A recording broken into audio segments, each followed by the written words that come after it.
அண்மை செய்தி. தூத்துக்குடியில் ஸ்டெர்லைட் ஆலை அமைக்க அனுமதி கோரிய மனுக்களை பரிசீலிக்க உத்தரவிடக் கோரி வேதாந்தா நிறுவனம் சார்பில் புதிய வழக்கு தற்பொழுது தொடரப்பட்டிருக்கிறது. அண்மை செய்தியாக நாம் பார்த்துக் கொண்டிருக்கிறோம். கூடுதல் விவரங்களை செய்தியாளர் கிருஷ்ணமூர்த்தி வழங்க நாம் கேட்கலாம். வணக்கம் கிருஷ்ணமூர்த்தி, கூடுதல் விவரங்கள் சொல்லுங்க. வணக்கம்.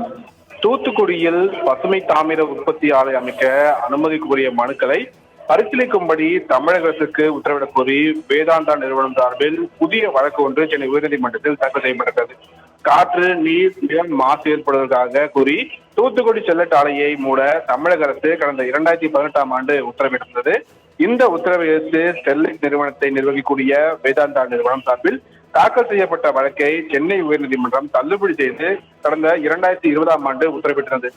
சென்னை உயர்நீதிமன்றத்தின் இந்த உத்தரவை உச்சநீதிமன்றமும் உறுதி செய்திருந்தது. இந்த நிலையில் பசுமை தாமிரம் உற்பத்தி செய்யக்கூடிய ஆலையை அமைக்க அனுமதி கோரி வேதாந்தா நிறுவனம் சார்பில் சென்னை உயர்நீதிமன்றத்தில் புதிய வழக்கு ஒன்று தாக்கல் செய்யப்பட்டது. அந்த மனுவில் பசுமை தாமிர உற்பத்தி ஆலை அமைக்க அனுமதி கோரி தமிழக தொழில்துறை சுற்றுச்சூழல் செயலாளர்களுக்கு கடந்த ஜூன் வரை 6 மனுக்கள் அனுப்பியும் பரிசீலிக்கப்படவில்லை என்று தெரிவிக்கப்பட்டது.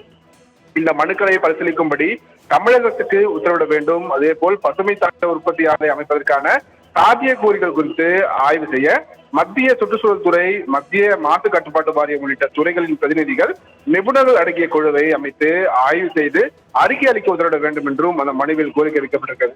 இந்த வழக்கு சென்னை உயர்நீதிமன்றத்தின் தலைமை நீதிபதி MM ஸ்ரீவத்சவா மற்றும் நீதிபதி G அருள்முருகன் அடங்கிய அமர்வில் விசாரணைக்கு வந்தபோது பசுமை தாமரை ஆலை அமைப்பு தொடர்பாக அரசு துறை செயலாளர்களுக்கு மனு மட்டுமே அனுப்பப்பட்டுள்ளதாகவும் முறையாக சம்பந்தப்பட்ட துறைகளுக்கு விண்ணப்பிக்கவில்லை என்று அரசு தரப்பில் சுட்டிக்காட்டப்பட்டது. மேலும் மூடப்பட்ட ஸ்டெர்லைட் ஆலை வளாகத்திலிருந்து அபாயகரமான கழிவுகளை அப்புறப்படுத்தக்கூடிய வழக்கு நிலுவையில் இருப்பதாகவும் மனுதாரர் தரப்பிலும் அரசு தரப்பிலும் தெரிவிக்கப்பட்டிருக்கிறது.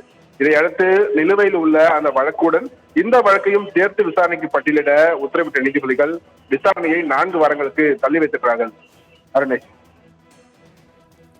கூடுதல் விவரங்களுக்கு நன்றி கிருஷ்ணமூர்த்தி.